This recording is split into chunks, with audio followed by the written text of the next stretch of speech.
Bueno, yo entiendo que la mayoría de todos los que estamos aquí somos padres, ¿verdad? Levante la mano aquel que no es padre o madre. Hubo algunos jóvenes que no levantaron la mano, oye, eso me preocupa. Anyway, bueno, si usted es padre o madre, déjeme hacerle esta pregunta. ¿Cuántos de ustedes han tenido ya la experiencia de tener un hijo o una hija que les hayan dicho, estoy loco o loca por cumplir mi mayoría de edad para irme de la casa? No levanten la mano, yo no dije que levantaran la mano.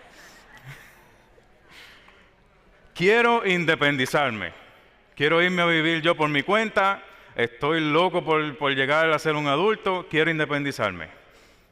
Yo creo que los que somos padres de teenagers al menos, ¿verdad? Ya hemos tenido esa experiencia, ¿verdad? De que venga un hijo y nos diga eso, sin él saber la más remota idea de lo que le espera y de lo que eso conlleva, ¿no? Pues algo similar sucedió en la historia que vamos a ver en el día de hoy en las Escrituras. Y me estoy refiriendo al pasaje que se encuentra en Lucas capítulo 15, la historia que han titulado como la parábola del hijo pródigo. Muy familiar, me imagino que ya ustedes la han escuchado, la han predicado miles de veces, pero vamos a verla una vez más esta mañana. De hecho, les adelanto que estaremos estudiando esta parábola de manera más profunda con los jóvenes los miércoles muy pronto. Así que voy a estar usando esta plataforma para poder dejarles saber o darles un preámbulo de lo que vamos a estar estudiando con nuestros jóvenes. Amén. Mientras más yo estudio esta parábola, más me impacta mi corazón, más impacta mi vida, y es por eso que he decidido traérsela a ustedes esta mañana. Esta historia es una de las 3 parábolas que el Señor Jesús nos cuenta en este capítulo 15 que Lucas nos deja documentado. ¿Qué es una parábola? Por si usted no lo sabía, una parábola es una historia o narración breve, la cual se usa como ejemplo, comparación o una analogía, con el propósito de enseñar una verdad espiritual. A menudo Jesús usaba parábolas para enseñarle verdades espirituales a sus discípulos. Lucas nos relata en el momento en que él nos cuenta estas 3 parábolas. Y aunque son 3 relatos diferentes, las 3 parábolas contienen la misma enseñanza principal, con la del hijo pródigo siendo la única que contiene más de una enseñanza. Lo que provocó a Jesús a contar estas parábolas en este capítulo fue la actitud y murmuración de los escribas y fariseos que estaban alrededor de él en ese momento. Miren los versos 1 y 2 en Lucas capítulo 15. ¿Trajeron sus Biblias? ¿Sí? No, como dice el pastor, no escucho las páginas, por eso pregunto. Bueno, Lucas capítulo 15 dice: todos los recaudadores de impuestos y los pecadores, recaudadores de impuestos y pecadores, ellos los consideraban equivalentes, ¿no? Porque los recaudadores de impuestos, algunos eran judíos y ellos consideraban que ellos estaban traicionando su nación al convertirse recaudadores de impuestos por parte de los romanos. Eso les llamaban pecadores igual, de alguna forma. Y ellos se acercaban a Jesús para oírle. Y los fariseos y los escribas murmuraban diciendo: este recibe a los pecadores y come con ellos.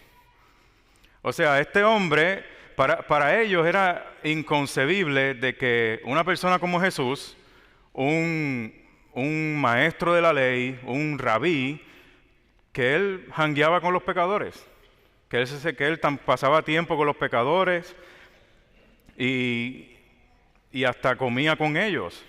Jesús pasaba tiempo y jangueaba con los pecadores más que con los mismos fariseos y escribas religiosos. De hecho, las interacciones que Jesús tenía con los escribas y los fariseos religiosos era más peleando con ellos. Él los trataba de hipócritas, los trataba de sepulcros blanqueados, hasta hijos del diablo los llamó en una ocasión. Se pasaba tratando de arreglarles su teología, porque ellos pensaban que estaban bien delante de Dios, cuando en realidad estaban mal. Y el problema es que, sabiendo que estaban mal, no reconocían que estaban mal. ¿Se entendió eso? Por otro lado, los pecadores, que venían a Jesús arrepintiéndose de sus pecados, creyendo en Él para escucharle y seguirle, a esos Jesús los recibía y pasaba tiempo con ellos.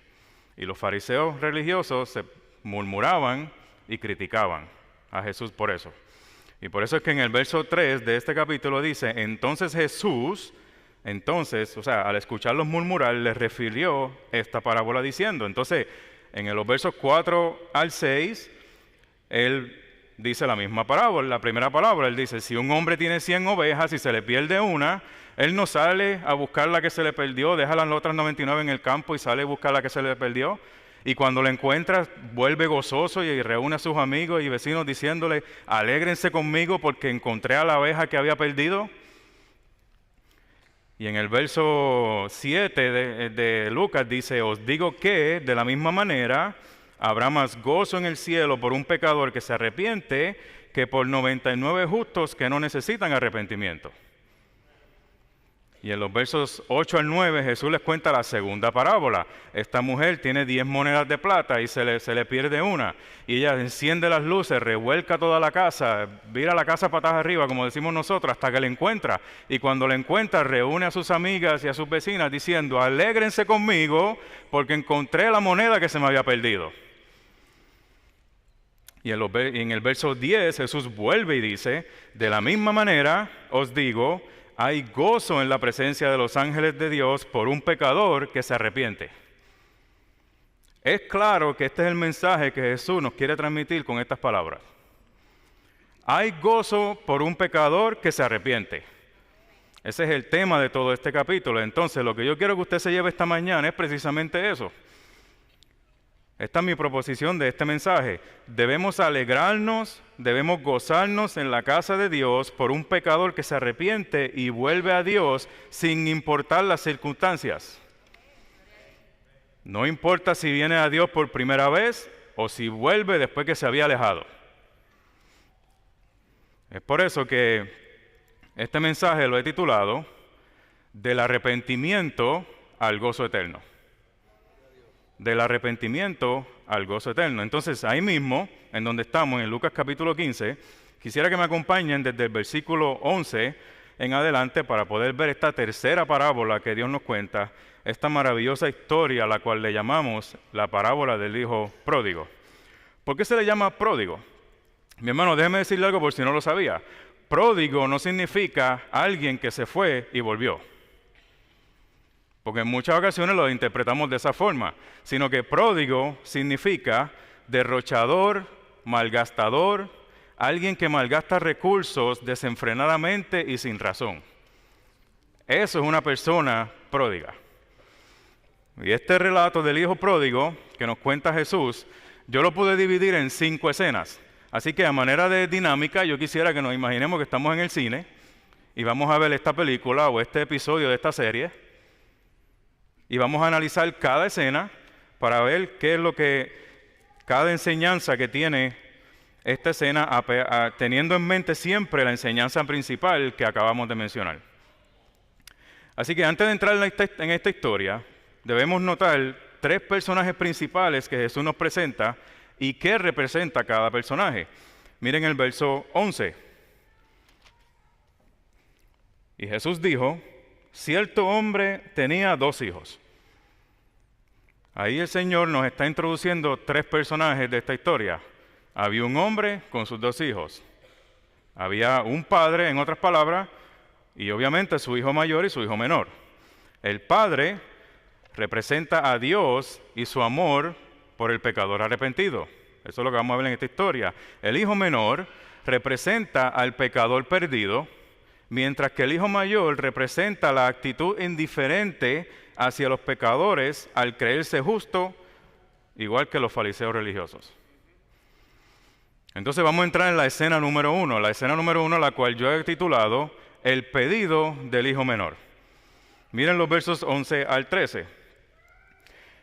Dice, cierto hombre tenía 2 hijos, y el hijo menor de ellos le dijo al padre, Padre, dame la parte de la hacienda que me corresponde. Y él le repartió sus bienes. No muchos días después, el hijo menor, juntándolo todo, partió a un país lejano y allí malgastó su hacienda viviendo perdidamente. Esta historia comienza con el hijo menor que va donde su papá con un pedido. Papá, dame lo que a mí me toca de la herencia. Y en la cultura de aquellos días, la herencia del padre era dividida entre todos los hijos, con el hijo mayor recibiendo el doble de la herencia, simplemente por ser el primogénito. En otras palabras, estos hijos, el mayor iba a recibir 2/3 de la herencia, mientras que el hijo menor iba a recibir 1/3 de la herencia, asumiendo de que no habían más hijos envueltos. Pero ninguno de ellos recibía nada hasta después que el papá muriera. Pero este chamaco, este muchacho, tuvo el atrevimiento, tuvo las agallas, como decimos en mi país, tuvo la babilla. Yo espero que eso no sea una mala palabra en otro país. Pero tuvo el atrevimiento de ir donde su papá y decirle, papi, dame lo que a mí me toca. Aún así, el padre, lleno de gracia y misericordia, le concede el pedido. Porque al final del versículo 12 dice, Jesús, que el padre les repartió los bienes. Este muchacho fue donde su papá, aun cuando estaba en vida, y en esencia lo que le estaba diciendo a su papá era, papá, para mí tú estás muerto. Porque a él no le tocaba nada hasta que el papá muriera. Pero él se adelantó.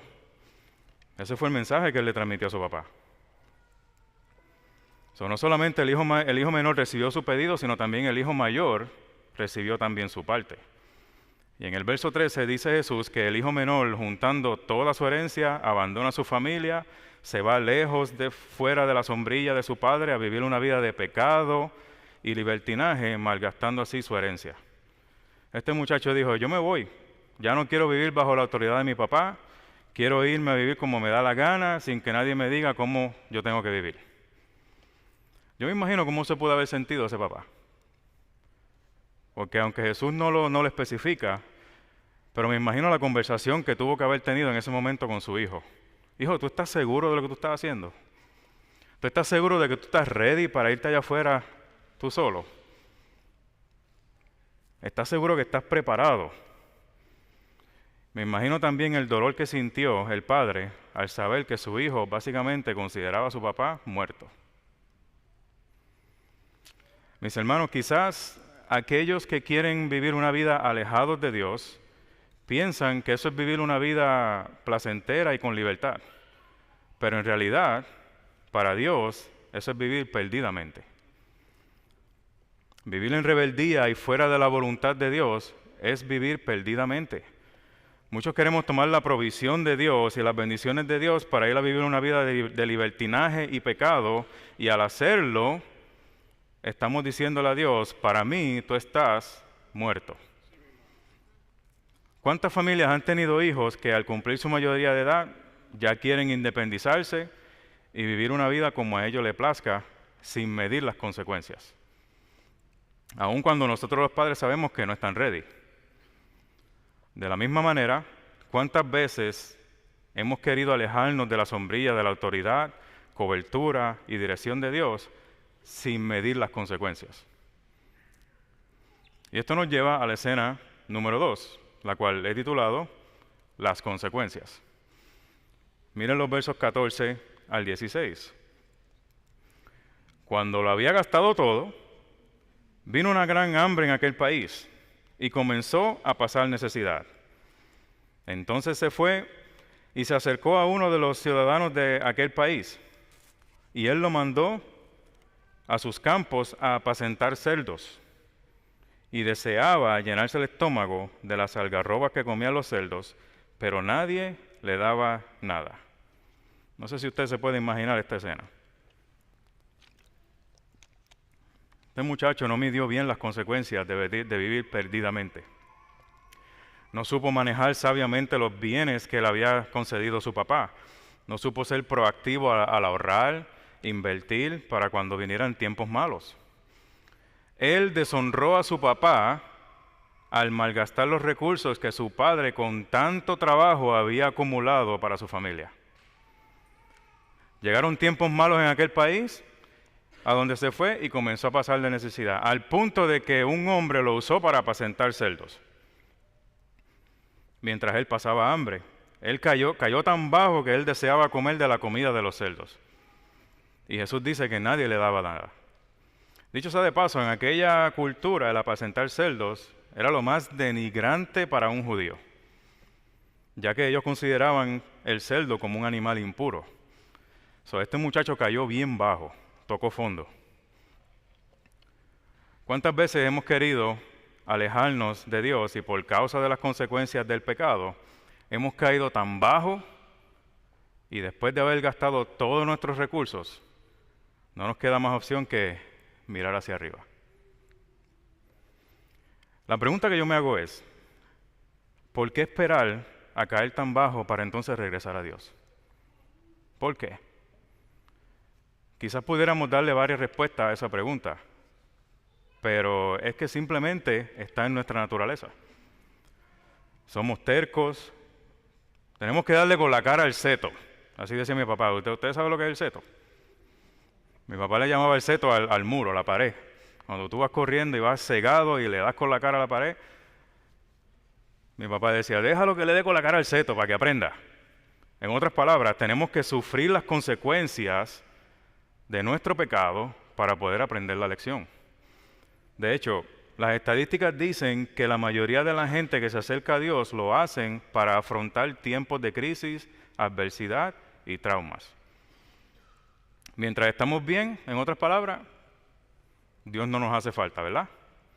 Pero cuando estamos en problemas, buscamos a Dios. No debería ser así, pero es nuestra naturaleza. Este muchacho tuvo que sufrir las consecuencias. Y esto nos lleva a la escena número 3, la cual yo he titulado El arrepentimiento. Y ahora es que se está poniendo buena la película.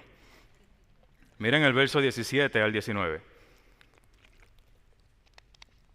Dice, entonces, volviendo en sí, dijo, ¿cuántos de los trabajadores de mi padre tienen pan de sobra? Pero yo aquí perezco de hambre. Dice eso que este muchacho volvió en sí, entró en razón. Y lo único que él pensaba era cómo, no su familia, sino los trabajadores de su papá. O sea, los trabajadores tenían pan de sobra. Y él, siendo el hijo, estaba pasando hambre.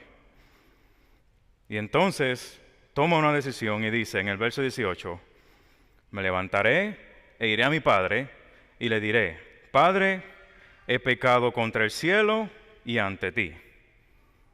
He pecado contra el cielo, una frase que era equivalente a decir, he pecado contra Dios y ante ti.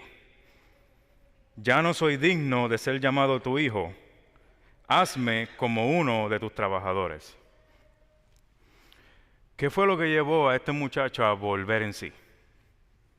Bueno, las consecuencias de su pecado, las circunstancias en las que lo dejó su rebeldía. Las consecuencias del pecado llevaron a este muchacho a volver en sí, entrar en razón, arrepentirse y darse cuenta del error masivo que había cometido al rebelarse contra su padre. Su arrepentimiento lo llevó a tomar una decisión de regresar a su padre y confesarle su pecado. Pero no solo eso, tan arrepentido y avergonzado estaba este muchacho que ya no se consideraba hijo, sino que estaba dispuesto a ganar de vuelta la relación con su padre, haciéndose como uno de sus trabajadores. Quizás pensó que ese era el castigo que iba a recibir por parte de su padre al volver a la casa. ¿Cuántos de nosotros en algún momento nos hemos sentido que hemos pecado tan feo que no somos dignos de que Dios nos reciba? Y tenemos que trabajar para ganar su favor. ¿Cuántos nos hemos sentido así?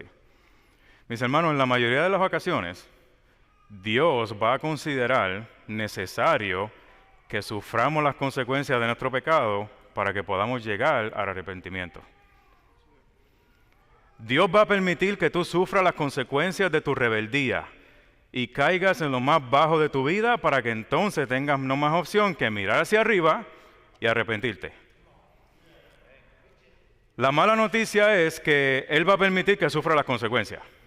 La buena noticia es que Dios te va a conceder arrepentimiento para que así vuelvas a Él. Amén. Lamentablemente, existen personas que aún sufriendo las consecuencias le echan la culpa a Dios, lo rechazan y ni se arrepienten. Ese no es el caso de este muchacho. Este hijo pródigo ilustra bien las expresiones del rey David después de haber pecado gravemente con Betsabé y que registró en el Salmo 51, versos 1 al 4. Miren cómo él dijo. Él dijo, ten piedad de mí, oh Dios, conforme a tu misericordia, conforme a lo inmenso de tu compasión, borra mis transgresiones. Lávame por completo de mi maldad y límpiame de mi pecado, porque yo reconozco mis transgresiones y mi pecado está siempre delante de mí. Contra ti solo he pecado y he hecho lo malo delante de tus ojos, de manera que eres justo cuando hablas y sin reproche cuando juzgas. Estoy seguro que esto era lo que estaba en la mente de este muchacho. El arrepentimiento comienza cuando reconocemos que hemos pecado contra Dios. Y esto nos lleva a la cuarta cena, la cual yo he titulado El Reencuentro. Ahora se pone mejor. Mira los versos 20 al 24. Y levantándose, fue a su padre. Y cuando todavía estaba lejos, su padre lo vio y sintió compasión por él. Este muchacho se levantó de donde estaba, así todo asqueroso, sucio, quebrantado, porque él no tenía nada. Yo no creo que él haya tenido oportunidad de por lo menos darse un baño y cambiarse un poco de ropa para entonces regresar a su papá. Él vino a su papá así como estaba, quebrantado, sucio, asqueroso, apestoso. Y dice Jesús que cuando su padre lo vio de lejos, sintió compasión por él. Él no había llegado todavía a la casa, lo vio de lejos. Y dice que el padre corrió y se le echó encima, lo abrazó y lo besó. Así sucio como él estaba, así asqueroso como él estaba, se echó sobre su cuello, dice Jesús, y lo abrazó y lo besó. Y el término griego implica que era besarlo repetidamente. ¿Cuántas veces quizás el padre salía a ver si veía a su hijo regresar? ¿Cuántas veces quizás caminaba por el campo a ver si veía a su hijo por ahí? El padre estaba esperando a su hijo. Hasta que finalmente llegó el día en que lo vio a su hijo de lejos y corrió a recibirlo. El padre mostró compasión y no ira. Y en el verso 21 el hijo le dijo, Padre, he pecado contra el cielo y ante ti. Ya no soy digno de ser llamado tu hijo. Pero el padre dijo a su siervo, pronto, traer la mejor ropa y vestirlo. La mejor ropa era reservada para los invitados de honor. Ponerle un anillo en su mano, es un símbolo de autoridad, y sandalias en sus pies, símbolo de libertad, porque solamente los miembros de la familia eran los que se ponían sandalias, mientras que los esclavos andaban descalzos. Él dijo, pronto, vístelo, restáuralo, límpialo. Y traer el becerro engordado, matarlo y comamos y regocijemos, porque este hijo mío estaba muerto y ha vuelto a la vida, estaba perdido y ha sido hallado. Y comenzaron a regocijarse.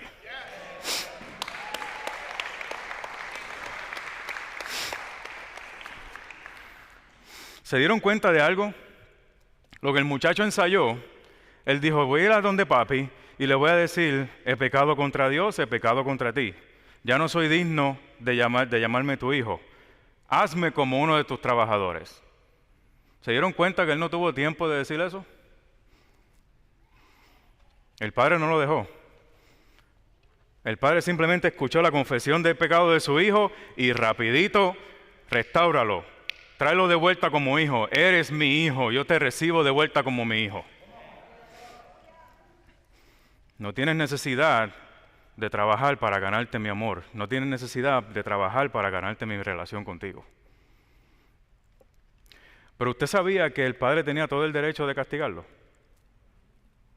No solamente por el derecho de por ser padre, right? Sino que lo que este muchacho hizo estaba condenado por la ley. Porque en Deuteronomio capítulo 21 dice que si un hijo se rebelaba y deshonraba a sus padres en continua desobediencia, sus padres tenían el derecho de traerlo ante los ancianos de la ciudad para que fuera apedreado a muerte. En otras palabras, este muchacho, por la ley, merecía la muerte por haberse rebelado contra su padre. No solo por considerar a su hijo, a su padre muerto, sino también por haberse ido de la casa en rebeldía y malgastar su herencia. ¿No te suena esto familiar? Nosotros, por causa de nuestro pecado, vivimos en rebeldía contra Dios y merecemos la muerte. Pero Dios es tan rico en misericordia y amor por nosotros que envió a su Hijo a morir en una cruz en nuestro lugar y así perdonar nuestro pecado. No recibimos la ira de Dios, sino si venimos arrepentidos delante de Él. Y eso es lo que este padre está ilustrando aquí. Este padre no estaba esperando a su hijo para darle castigo o más consecuencias, sino que estaba dispuesto a perdonar a su hijo arrepentido. ¿Qué hubiésemos hecho nosotros? Quizás nosotros, déjalo que llegue para que tú veas. Es más, que ni siquiera llegue. Si tuviese el teléfono, mira, ni siquiera te aparezcas por ahí, porque lo que te espera es... Este padre no. Este padre estaba dispuesto a perdonar a su hijo. Este padre estaba dispuesto a recibir a su hijo como hijo y perdonarlo.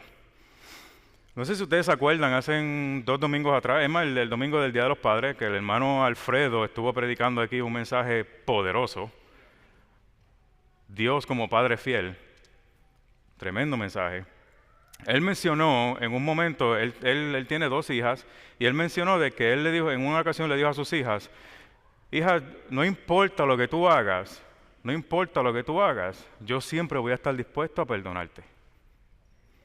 Porque yo soy tu padre y te amo. Siempre voy a estar dispuesto a perdonarte.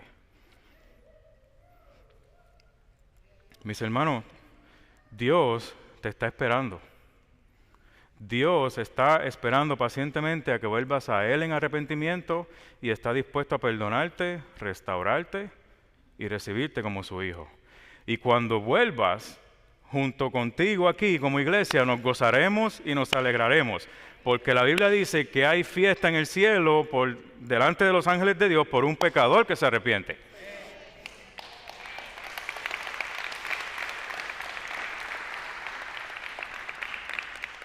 El apóstol Pedro dijo que el Señor es paciente con nosotros, no queriendo que nadie perezca, sino que todos vuelvan al arrepentimiento.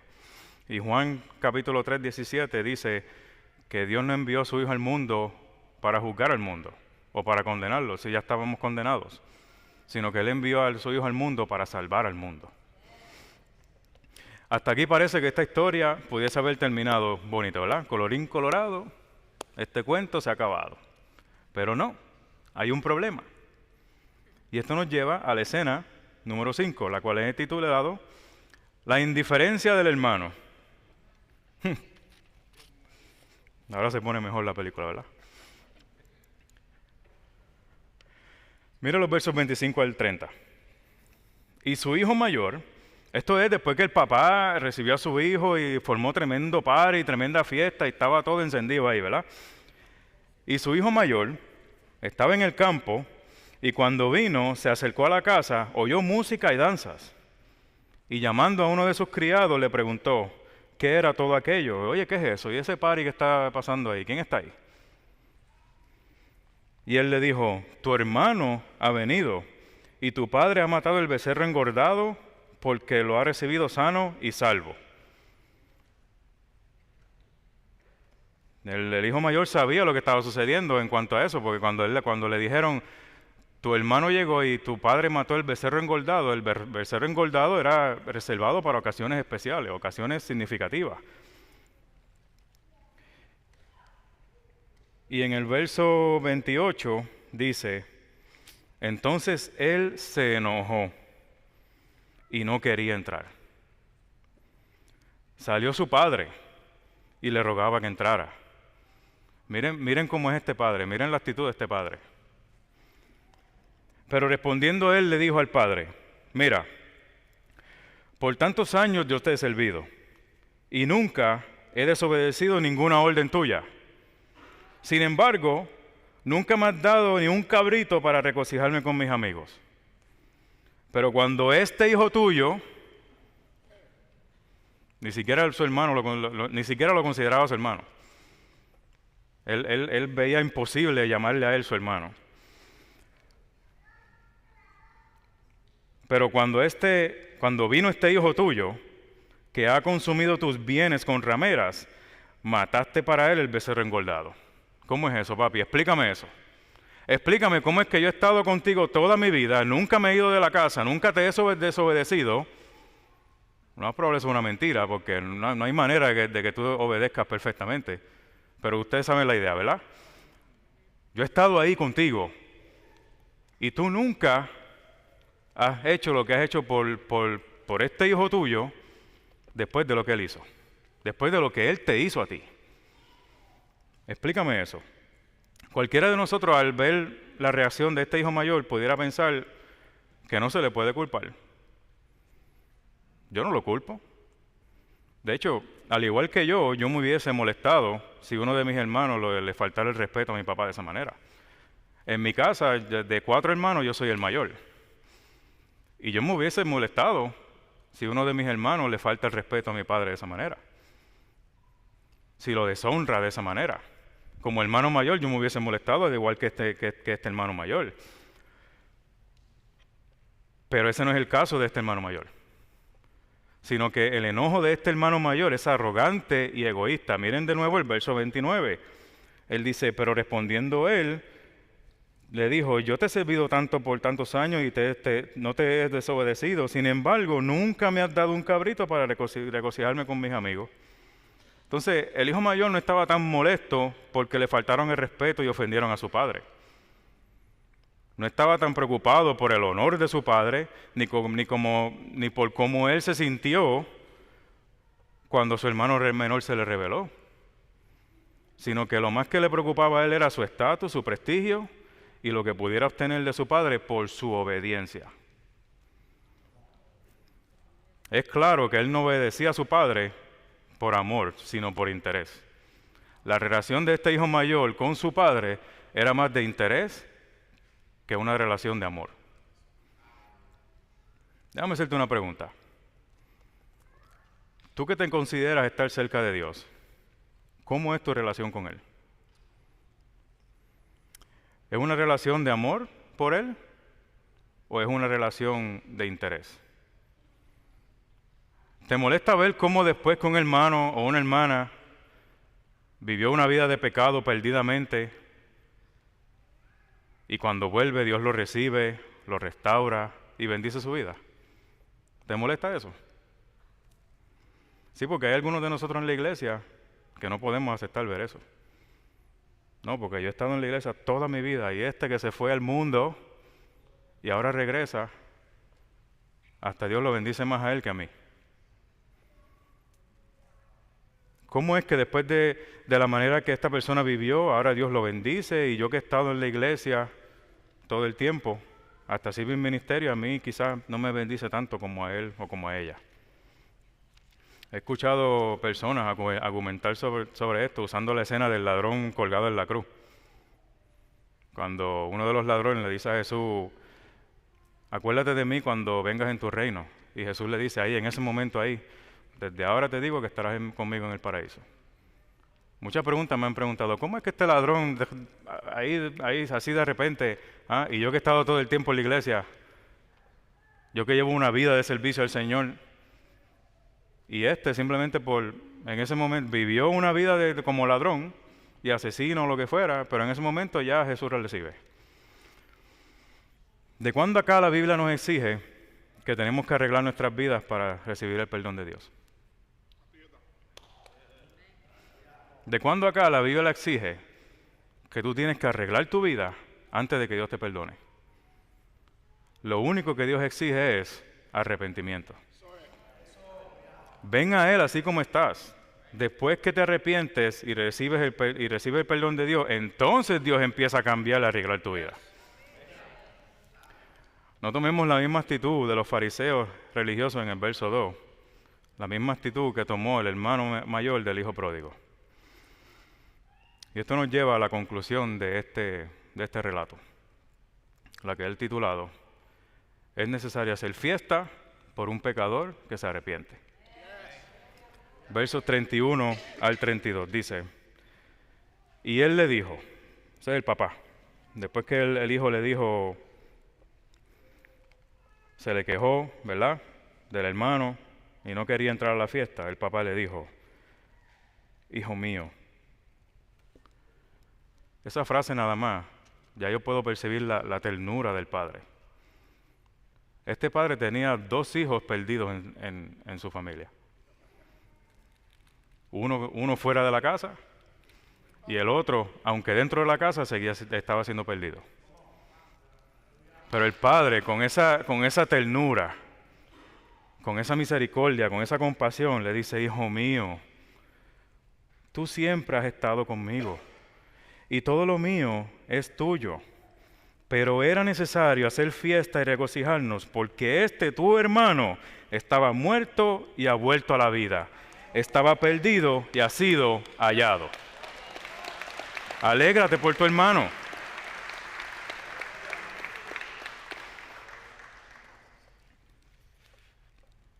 Los muchachos pueden ir pasando ya de alabanza. En una ocasión el rey David dijo en el Salmo 51, verso 17,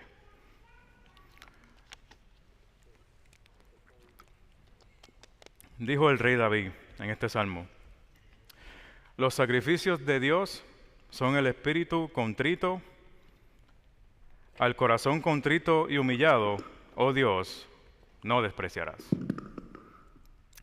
Si Dios no desprecia a un corazón contrito y humillado, ¿por qué nosotros lo haríamos? ¿Por qué si Dios no desprecia a aquel que se arrepiente, así sea que se haya ido? Lo vimos por aquí por un tiempo, luego se fue, allá desbarató su vida, se arrepiente y regresa. ¿Por qué nosotros lo despreciaríamos? ¿Por qué lo juzgaríamos si Dios no lo hace? Siempre y cuando se haya arrepentido, Dios lo recibe y lo restaura y lo perdona. Y es nuestra labor contribuir con esa obra. ¿Con cuál escena o personaje de esta historia tú te identificas? Quiero que medites eso mientras cantamos. ¿En cuál categoría caes tú? ¿Te identificas tú con el hijo pródigo, el cual se fue a vivir perdidamente en rebeldía, lejos de Dios? Si ese eres tú, es mi oración que hoy puedas llegar al arrepentimiento. O quizá tú te identificas con el hermano mayor, el cual no le gusta ver el hecho de que Dios perdona y restaura a aquel que volvió después de vivir una vida de pecado, deshonrando y ofendiendo a Dios. Si ese eres tú, mi oración es que puedas cambiar de actitud. Pero más bien mi oración es que todos podamos identificarnos con el Padre, el cual recibe a los pecadores arrepentidos con brazos abiertos, con gracia y misericordia, listo para perdonarlos y restaurarlos. Mi hermano, Dios te está esperando. Hoy es el día. Hoy es el día para arrepentirte y volver a Él. No importando cuál sea tu circunstancia, ya sea que tienes que arrepentirte porque andas en rebeldía o necesitas arrepentirte por haber tomado la actitud religiosa de los fariseos. Hoy es el día para volver a Dios, al poner tu fe en la muerte de Cristo en la cruz para el perdón de tus pecados y en el hecho de que Él resucitó al tercer día para darte vida eterna y restaurar tu relación con el Padre.